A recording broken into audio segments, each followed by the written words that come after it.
Hey writer friends, welcome back to my channel. In today's video, I'll be sharing with you an AMA, Ask Me Anything.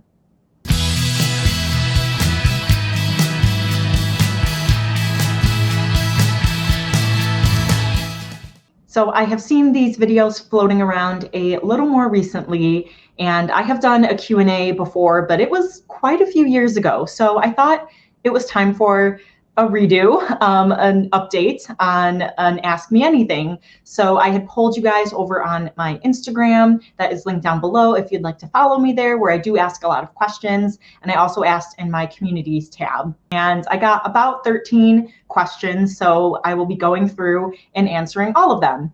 Now, these questions could be either writerly related or life related. Most of them are writerly related, so I'm excited to dive into that so you can get to see some of my favorite things. I got the dreaded favorite book question that we will get to in a bit. Now, if you're new here, my name is Holly. I'm a kidlit writer and the host of the Diversity is Lit book club, and I'm hoping to start querying this year to be traditionally published. Okay, and I'm sorry if I butcher any names or anything, but this first question comes from author PJ Marie, who asks, what is the favorite part of the book creation process? So for me, one of my favorite parts of the writing process is the outlining phase. And I just love creating characters. I love creating worlds and getting to design everything with a character profile, a story Bible with the rules of the world, vocabulary if it's fantasy, and so many other things. And then just having the plot come together where I'm like, I'm not sure like what's going to connect this beat to this beat if you're using the Save the Cat story beats, and then to like figure that out. Or like during the outlining process, if I'm thinking of something and I come up with a plot hole, but then I work my way out of it and then it's like the perfect resolution. So that really, really excites me. And I do really enjoy actually drafting. But I think the outlining part is fun because everything is fresh and new, and there's that like hope of writing something really, really good before you even type a word. So then I actually had two questions that were kind of related. So first, Lois Tower asked, would you ever consider writing a novel that was not in the fantasy genre? And if so, what genre? And then the Right Mama asked, do you think you will ever write outside of fantasy, romance, nonfiction?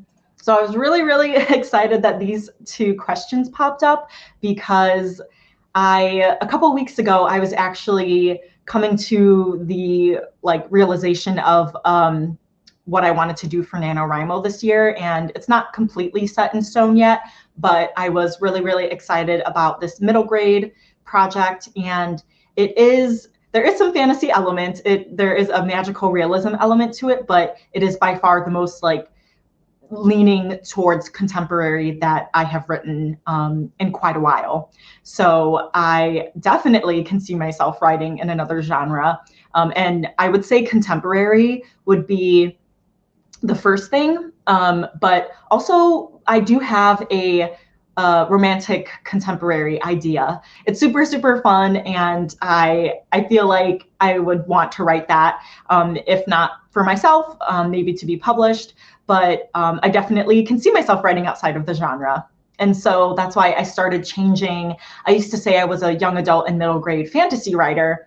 And after coming up, realizing like, hey, I've got some contemporary ideas, I can't say for sure that I will just stick to fantasy. So now I've been saying I'm a kidlit writer or a young adult and middle grade writer. I almost said fantasy again because that just like flows off my tongue. But yeah, I'm not sure about any other genres. I do have, some sci-fi, that I can see since that kind of overlaps with fantasy. I could definitely see myself writing something that was nonfiction, maybe like a memoir or a self-help guide or something, but definitely sticking to just fiction for now. And Janine Bats FL asked favorite genres and subgenres. So definitely fantasy is my favorite genre, but I also really do like contemporary or like rom-coms. And I did find last year that I was reading a lot of mystery thrillers and really enjoyed those as well. I like a little bit of everything, and that's what always helps me get to kind of broaden my horizons and pull ideas from each of the different genres that I do read, as well as, just not be in a reading rut, because, if I'm reading a lot of fantasy, it can be kind of overwhelming with the world building, new vocabulary, just learning all these characters, all of the rules of the world. And sometimes I want to escape, but sometimes I do want to stay in the real world and just okay, I know the rules of Earth, so that's where I'll throw in something contemporary. But then doesn't have to be around October, but reading a mystery thriller because I'm hey, just give me something suspenseful. I like watching those type of movies, so it makes sense that I would enjoy reading those as well. And then I'll throw in some poetry or memoirs or self-help books, because then I'm kind of feeding into something that's practical advice that I can, take and improve myself. And then that's kind of a no-nonsense thing for me to read. And a lot of times they're shorter too, so that makes it a little bit easier. And then as far as subgenres, I do low fantasy, high fantasy, something like Sylvia Moreno Garcia, something kind of dark gothic. I've been reading some of that. Oh, and then of course, magical realism. I also like, because that kind of blends the fantasy, but then is usually set in the real world, which I also like. Okay, and then Janine also asked, do you believe that a YA novel needs a romance arc for the protagonist? No, I do not think so. There are a lot of YA novels that have a romantic subplot, but I don't believe that every story needs that, and not every YA story has that. And I know a lot of booktubers will have standalones or books on their list that don't have romantic subplots, or maybe it does, but it's much later on, and if it's a really long series, and people are just friends first, or they're focusing on different aspects of the themes of the story. And so I definitely don't think that you need that, especially if you're going to self-publish. You can do whatever you want.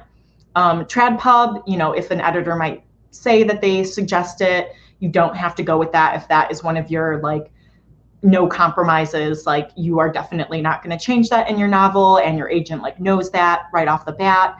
But definitely, I think that it's totally possible to not have romance, especially if that character, for example, is a romantic or asexual.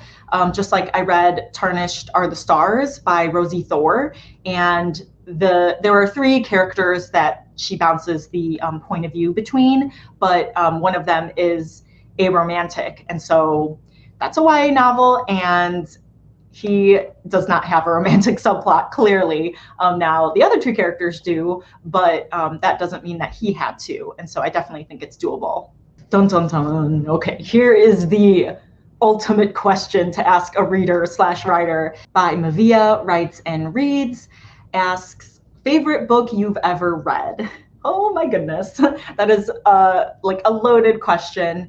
As a whole series, Harry Potter was very influential, and I actually didn't read that as a child. I read that in college, so that gets a gold star for me. The books, not the author, the books.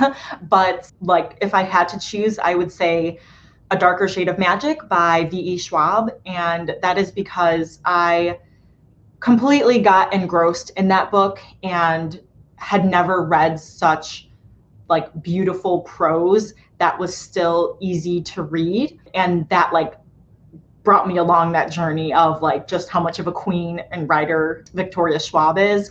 But that book really did help influence me, both as a reader and a writer, because I feel I learned so much from both aspects of my personality. But that is still a very hard question to answer. Mavia also asks, favorite music? I love everything, but right now, so since the pandemic, I started listening to a ton of K-pop, and so that's kind of been my jam recently because it's very fun. I watch all of the music videos and then the dance performance videos for those songs, and then I watch all of the dance in public K-pop videos, because I like seeing people's reactions that are watching on the street, and then I like to kind of try to memorize the dances too, so it's part of me having the dance in mind when I'm listening to the song too. So very, very fun. But I do like a very wide range of music. I love country, I love pop, I love alternative, rock. Yeah, those are like my main jams, but right now I'd have to say K-pop. And the last question by Mavia is favorite writing snack. And oh, a chocolate for sure. I have to say chocolate. Well, I guess like that's more so my reward for writing will be chocolate, or I'll just like eat it right away. And so then when I'm writing, I'm like, I've got chocolate, like I taste chocolate, this is great. For the most part, I'm not like eating while I'm writing. It's either before or after. So I try to make sure like I've either eaten breakfast, lunch, or dinner, depending on the time of day, before I write, so that I can like not be writing and being like, oh, I'm hungry, or I'm in the zone and then stop and get food that's like gonna mess up my fingers for the keyboard. So it's usually like I make sure I'm well fed before and then I eat fun things after. Another question from the Write Mama is, where would your ultimate writing retreat or getaway be? So I'm so sad. I'm actually wearing, it's under here, but I'm wearing, I was cold, so I put this hot chocolate sweatshirt on. But I was so excited for the Wander Writers Retreat that was supposed to happen in 2020, but the Grand Panini ruined things. But I really was excited to go to Universal Studios, Harry Potter World, Disney World, and go on a writing retreat there, because like you get the best of both worlds, like all of the fun rides and games and experiences, the food there, but then you get to write. So that would be like one of my ultimate things. But then I think also having like a really cool like cabana or something like in Bali. So I've been to Puerto Rico and we rented a cabana. It's kind of like a loungy type thing with like a roof over it. And so like to keep out the sun, and it was just like so cool to lounge there, and then you could order food and they'd bring it to you. And so if I just had like my laptop and like this clear crystal blue water like beside me, like that would just be paradise. And so I could just do that like all day. Okay, and Barrett Laurie has a couple questions for me as well. So he asked, if you could only pick one standalone book and one series to take to your desert island, what would you take? Oh my goodness, this is such a fun question. Oh, because I said A Darker Shade of Magic, like I feel like I would need to say that for the series. But I also like a series that I really, really love is the Renegades trilogy by Marissa Meyer. So with the desert island, I'm gonna want to like escape, and they're superheroes, so maybe I could like believe that someone will rescue me. So I'm gonna say the Renegades trilogy that I will take to the desert island. And then standalone book, I'm trying to think of like all the books I've read lately that I've loved, and especially by BIPOC authors. They're all like series or at least duologies. So I'm like, what's a standalone? But one standalone that I also did really love was Tiger Queen by Annie Sullivan. And that one is in the desert, so there's sand. So it seems like a pretty fitting novel, and I wouldn't feel so alone on the desert. Barrett also asks, when are you most productive, morning or afternoon? I would say morning, not like super early morning. I like to tackle my day and get some things off of my to-do list in the morning, because then I feel a lot better about myself and my anxiety goes down. So I would say the morning. Lately I've kind of been like writing or being productive like whenever I can. But I know that my like motivation and energy tends to crash as the day goes on. So I've been trying to be most productive in the morning, and it's been working out. And the last question Barrett asked was, what is your writing kryptonite? Yeah, writing kryptonite. I have been reading a ton, so books have been my kryptonite. Keeping me from writing. I think that's what you mean by the question. And sometimes Netflix, it depends, like when I find good shows to binge watch. And like I'm someone who can't just be like, wow, like 6 seasons are out, well, I can take this slowly. It's like, no, let's see, what I can make of this weekend. So I'm thinking about like the week I binge watched the 6 seasons of Schitt's Creek. And usually if a season comes out of some show, oh yeah, on a Friday, Saturday, it's done. It's done by Sunday. So that is also my writing kryptonite. Last year, it was kind of my like depressive ruts that I was in, just getting in my own head. But I have been crawling out of that. So yeah, now it's just reading and Netflix.